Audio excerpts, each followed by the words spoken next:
Hello, my name is Ethan Lee, and welcome to episode 1 of the PHS CTE podcast, where I talk with the people who prepare us students for our future careers. I'm joined here today by Michael Logan, one of the AV production teachers here at the Prosper High School. Thanks for joining us. Oh, my pleasure. To start us off, Logan, why did you choose to be an AV teacher, and when did you decide to get into AV? I actually started thinking about AV when I was in high school. I was actually on the fire department as a volunteer firefighter in Gunter when I was in high school, and that's what was going to be my career. And then I had a video production class in high school that I took, and I fell in love with it. And that was where I started to get interested in video production. Initially, I wanted to start doing concerts and doing the live production for concerts. The image magnification is what it's called. That was my ultimate goal and my dream. But then when I was 20, I got hired for a production company and started doing it. And that's what kicked me off. So that's when I started when I was in high school. So, did you originally want to be a fireman? And then, was that your dream? Yes. I actually got a scholarship to go to Fire Academy Oh. after high school, but I forewent that so that I could do video production. As a child, was it like firefighter and then... No, it's funny. As a child, I really wanted to work in ranching or farming, and I did. From the time I was 14, even until my mid-30s, I was still working on farms and ranches. I enjoy working outside, and I enjoy country life, and so that's what I did. But when I joined the fire department, I wanted to be a firefighter. It was a lot of fun. It was adventure, and then obviously got into video production, and that's the route that I took. So you really switched up and did a lot of things, I guess. What's your favorite part about being an AV teacher or just about AV in general? I like watching the kids' creativity and seeing what they're able to create, what comes out of their brain, because there's so many different ideas out there that the kids have that I would never have thought of. And so I loved watching the films. The film watching days is my favorite, where we get to laugh together and laugh at their films, and just watching the kids learn how the craft works and how all the technology works and how they can make their ideas come to fruition is really fun for me. Yeah, so you said that they've made some really good stuff. Do you think that some of what they've done would be better than what you could do? Definitely. Many of my kids are vastly more talented than I am. They have a lot more creativity, and I am really just there to facilitate and help them to do what they want to accomplish. So, yeah, a lot of my kids are a lot more talented than I am. I'm not afraid to admit it. Do you know any of your students who got out of the school and went on to do something bigger? Yes, I've had quite a few students. One of my students works for Hollywood and movies and TV. He worked on the Yellowstone, 1883, a lot of Taylor Sheridan works. He did a couple of films with Leonardo DiCaprio in them. I have another girl that's also in the Taylor Sheridan universe, as they would call it. I have another student that travels the world and does video production, or basically has a huge Instagram and social media following, doing videos and photography all around the world.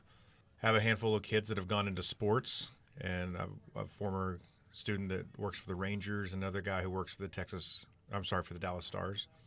And so, yes, I've been able to watch them go and live their life and fulfill their dreams outside of high school, and it's really fun to watch.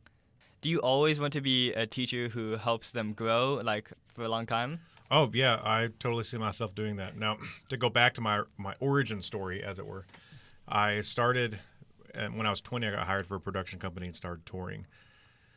And I toured for a couple of years, and then I started to think about where I was in the industry and realized that it was my high school video production teacher that really pushed me to do that, and I was loving what I was doing. And so I actually stopped touring and stopped working for a production company for a couple of years, and I finished college because I wanted to, in my mind, I thought when I'm older in my 50s and I don't want to stop touring, then I wanted to be able to teach kids and inspire people like I was inspired. So I stopped touring and I went to college and got my degree in radio, television, film. And then I went back to touring after that, working for a production company. Now, fast forward a few years later, I got married and I had a kid, and my son was 2 years old, and I decided that I was gone far too much to be an effective dad for him. So I decided to stop touring, and I was looking for other opportunities. And literally, the week that I started looking for other opportunities, a audio video production teacher position popped up at Prosper High School. And I thought, that's exactly what I want to do when I get old. So I went ahead and applied for it, and I got hired fairly quickly because of my experience, and that's where I've been ever since. So this is my first teaching job, first school I've ever taught at, and my only teaching job. So that basically brings me up to speed on where I am right now and why I'm here. So how old is your son? He's 12 now, so I've been teaching 10 years. So when he comes into high school, do you want to like have him in your class, or do you want him to be in AV when he grows up? I want my son to do whatever he's passionate about. I think it'd be cool if he was in my class, but I want to encourage him to do whatever he wants to do. Right now, he's really into Taekwondo, and he's not really a sports person. He's into more into engineering, and I will push that. Whatever he wants to do is what I'm going to encourage him to do. So if he wants to do video production, then yes, I will help him all that he can. But basically, I'm there to help him excel at whatever his dreams are, in my mind. I know that you ask a lot of the kids in broadcast and AV here at Prosper to work at the Children's Health Stadium right next to us. What do you do there? So I'm the AV manager at Children's Health Stadium, and the way that we've set it up is where it is basically a freelance job that high schoolers can get. And that creates tremendous opportunities for high school kids to work in a professional broadcasting environment while they're still in high school. So while I encourage everyone to try it out, it's not for everyone. And once again, it is a job, so you have to be able to perform the job to be hired to do it. But I would definitely encourage all the kids that have an interest in sports broadcasting or working in media to try and see if it is a good fit for you. Sometimes it's not, but it has helped a lot of kids skyrocket their careers into production. For instance, I mentioned one kid works for the Texas Rangers that's a graduate of mine. He just graduated last year, and he got the job because of his experience at the stadium. So this is an opportunity that not very many kids get in the United States, but even in schools, there's not very many opportunities for that. So I'm really excited that as a school we offer that. So you said as a school we offer that. So is the Children's Health Stadium kind of an extension of the school? That's a good question. No, it's not associated with classwork, but it is an opportunity that our students get. So there's no grades associated with it. I can't require kids to come. It's strictly volunteer. You sign up and you apply, and it's a job, so you get paid. And so it's not associated with classwork at all. So just in case, if a kid's parent were to email me and say, hey, so-and-so's not getting to work enough, and they were supposed to get this opportunity, well, their parents aren't really involved because it's not associated with school. And I don't have to book anyone to get a grade. And so if a student's literally not able to follow the ball with the camera, or they're not able to execute whatever job they are signed up for, then I don't have to keep booking them if they can't do the job.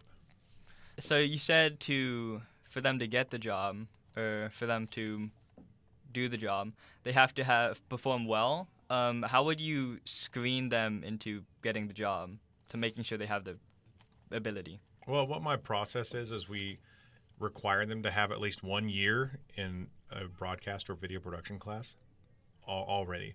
So whenever they show up there, they should know how to basic operation of a camera, and they should know how to set up a tripod. That's basically the base level of knowledge that we need. After that, I just need kids that are willing to learn and want to learn. I will give kids any opportunity that I can to train them and to help them get more skills. But ultimately, it's up to the students to want to. I'm not going to force you to come in and shadow games and learn new positions, but the students who want to do that will. And I will give every opportunity to the kids that want to learn how to do it. Okay, so motivation is a big part of it. Yes, self-motivation from the students. So you said that for the students, it's like a freelance job that they can do. For you, is Stadium more of a separate job, or is it connected to your duties here as a teacher? It's an additional job. So on the high school campus, I have the same duties and responsibilities as any other high school teacher here. But then I leave, and it's sort of like an additional job that I have at the stadium, where I get paid separately as well to work the stadium games. Now, this year's a little bit different because there are so many high schools. It requires a lot more time for prep for games. When I started doing stadium, there's only one high school. There were 6 games per year at the stadium. Well, that wasn't too difficult to handle. But now there's 4 high schools, and there's between 28 and 30 scheduled games there this year, which is more than I could just handle in my spare time. So I am now a half-time teacher. I only teach audio video production for one class period, actually double blocked one class in the morning, and then I go to the stadium after lunch and work on football games and football prep there. So this year it's sort of meshing together a little bit, whereas in past years it was completely separate from my high school teaching. Yeah, we have a lot of high schools now. I know that we've had a lot of forthcoming and homecoming games recently. Yes. Like what kind of preparations have been done for those? So there's a lot of prep that goes into it, especially with one of the things that I do is I prepare a run of show for all the games, which is like every single minute, what's happening at this minute and how long is that going to last. And I prepare a run of show for each game. It has all the commercials listed, all the announcements, all the videos that need to be played. And then whenever there's forthcoming or homecoming, naturally we have to put that into the run of show. And then I have to print the script for it for the announcer. I also make the announcer binder. You know, he's reading all the stuff pre-game. I make that binder for him so it matches and aligns with our run of show. And then I have to prepare the camera shots for those. So especially for homecoming, we have to know where they're going to be lined up on the field so my camera operators know where to point the camera whenever they're called. And a little hint that we do, a little behind the scenes, is we have the script and we know who the winner's going to be before he announces it because we have the script that he's reading. So what I tell my camera operators to do is whenever they're walking out, I will say, camera 4, this guy is the winner. And so what they do is they go stand right beside him. They don't point the camera at him yet because that would sort of give it away. So they just stand right beside the winner. And then whenever it's announced, they throw their camera up on him real quick. So we have a shot of his reaction, his or her reaction, the king or queen. But we're not like pointing out to the audience who won before they do. So you have everything planned out, but hopefully not. But has anything ever gone wrong or gone off script? Yes, there are two kinds of mistakes. You know, naturally mistakes happen, especially in the live broadcast world. Variables happen. But I categorize them into two kinds of mistakes. There are mistakes that the audience notices, and there are mistakes that the audience does not notice. We try to minimize the mistakes that the audience does not notice. Yeah. And sometimes that's like a camera being up there for too long or like a camera changing shots or getting bumped or whatever. But we often have things that go a little bit differently than what we planned, but it's just we have to think on our feet and accommodate for those. Sort of one of the biggest things we run into all the time is the visiting team or the referees, sometimes even the home team, not running out whenever they're supposed to. We have everything timed, and you know the visiting team runs out at 6:51. Then we play the hype video at 6:52, and then the home team runs out at 6:53, and we have all that in order so that whenever it hits to 7, then the game kickoff is starting. But if the visiting team doesn't run out when they're supposed to, that can throw everything off after that. And so essentially we just skip it and go to the next thing. We start the hype video. If they're not going to run out when we say it, then we just start the hype video and we just forget about them. All right. That's their loss. But I remember one time last year, both teams were on a standoff, and neither of them wanted to run out first. And so our announcer kept saying, here come the whatever the visiting team was, and they stayed there. We're like, okay, we'll call the home team. Here come the Blue Hawks. And they didn't want to come out either. And we were all standing there like, what do we do? Like, they got to come out. And so that sort of threw a wrench in our plans. But we went on with it, and we handled the game, and it was just something funny to laugh at. I know that my broadcast teacher, Michael Hatch, has met a lot of famous people through what he did. But have you met any famous people through Stadium? Because I feel like a lot of famous people would have gone through there. Like I know Baby Gronk is one. Yes. Oh, it's actually funny. My son played on the football team with Baby Gronk. Oh. And so I saw Baby Gronk all the time, every practice and every football game. And he's actually a really nice kid. So he's a cool guy. Yeah, he came. I didn't meet him when he came to the stadium, but occasionally like VIPs, the school board and superintendent stuff will bring up their friends. And so one time one of the guys from the Ben and Skin show, I think Ben, he came up and I met him and talked to him, and I met there's a news anchor that came up one time. But in my career outside of the stadium, I've actually met a handful of cool people working in productions. I still do freelance productions on the weekends and run sound for stuff. So just this last year, I ran sound for a couple of Grammy-winning artists, Rhonda Vincent and Ricky Skaggs, and I got to meet and work with them. And I've worked with a handful of other bands. I met John Fogerty, of the singer of Creedence Clearwater Revival. He's very, very famous. And worked with the band Chicago, Huey Lewis and the News, the Doobie Brothers, Gladys Knight. This year, actually, I'm taking high school students, and we're running a video show for a charity event, and Kool and the Gang are going to be playing. So I've met a handful of people. I've also mic'd up senators and CEOs and congressmen and stuff at different corporate events throughout the years. So I've met a handful of famous people. Yeah, I heard from someone that at the end of the year you take the crew to go work for a big band. Is that the charity thing you were talking about? Yes, it's a Catholic charity event, and they hire a big band every year. And actually, that's actually left over from a client that I used to work for when I worked production full time. He really liked what I did and my work ethic, so he keeps hiring me every year. Well, a few years ago, he was working for a high school team, freelance, and they played at our stadium, and he saw all the stuff that our kids were doing in the stadium, and he said, "This is incredible, like with the work they do."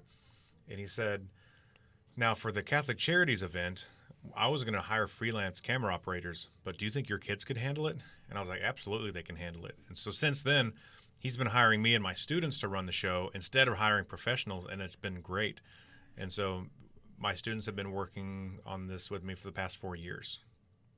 Does everyone get paid a lot? Yes, they get paid too. It's a freelance job. Now, as high school students, they're not going to get paid, a full adult pay rate. But yes, they do get paid for that. Oh yeah, we have a game upcoming. The Pride of Prosper matchup. Rock Hill versus Prosper. What kind of preparations, what's gone into that? Oh, that's a fun game. It's going to be packed, and it's going to be a lot of fun. Now, as far as preparation, we actually have a little bit more intense of a pregame because we'll play content from both teams. Technically, Rock Hill is the home team, and so they get a little bit of preference. But since it is also a Prosper High School game, we are going to play the Prosper hype video and starting lineup for both teams, and we're going to basically treat them equally with the game presentation. Normally, we will only replay the good plays for our team. We don't want to replay it if our quarterback gets sacked. However, when both teams are our teams, we're going to do a lot more replays of both teams because we're going to have fans on both sides. Yeah. That want to see what happened. So we try to make the presentation as equal as possible, considering Rock Hill is technically the home team. I mean, who do you think will win? My estimation is that Prosper will likely win just because they have a better record so far. Best school in the state? As the stadium AV director, I can't say that. But as a Prosper High School teacher, I could say we're definitely going to win. What's the most wildest thing that you've ever had happen to you? So one time I ended up at a prison in Arkansas when I was driving to a show site. So that's the short story, and it usually catches people's attention. But really, I had stopped to fuel my truck, and my phone had fallen out of the door on the ground, and I drove off. Well, someone else had picked it up, and so I went back to the hotel, got on to find my iPhone, was following my phone as it drove down the road the opposite direction, and I was following it until it went to a prison in Arkadelphia, Arkansas. And I was like, oh, great. So I got on my production truck and drove up to the prison and knocked on the front door of the prison. I was like, hey, someone in here has my phone. And they were like, oh, yeah, that's Bob. Yeah, hold on, let me get him. And then the guy came out and he's like, oh, yeah, I texted your wife on your phone. I was going to mail it back to you, but here you go. And so the short story is I went to a prison in Arkansas, but the longer story is not as interesting. Yeah, the short story is very attention-grabbing. Yes. Like, I was about to ask, did you end up in prison? Like, were you No, in I prison didn't get to go into the prison. Yeah. I stayed outside, fortunately. That's my goal for life. End up in prison? No, to stay out of prison. Thank you very much for joining me here. I hope to see you again. Thank you, Ethan. I appreciate you, man.